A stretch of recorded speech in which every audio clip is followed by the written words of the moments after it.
A artesanía será a protagonista no Concello de Samos durante as vindeiras xornadas, grazas á celebración de dúas feiras xa asentadas na vila.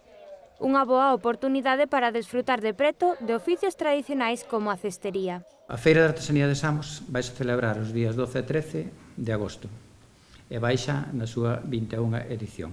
Contará con unha exposición de coches antigos e de ferramentas e aperos de labranza.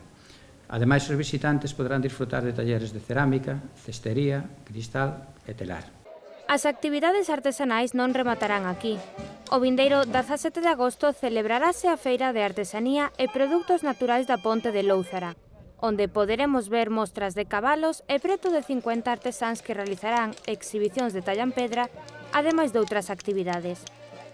Esta feira se celebra en recordo aos tempos pasados, que nese lugar se celebraba unha feira todos os meses, o día 17 de cada mes correspondiente.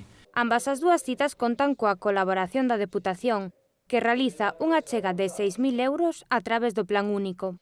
Conxugar todas esas actividades, tanto dende o punto de vista da artesanía como da gandería, me parece tremendamente acertado. Serán unhas xornadas únicas nas que os oficios artesanais acadarán todas as miradas.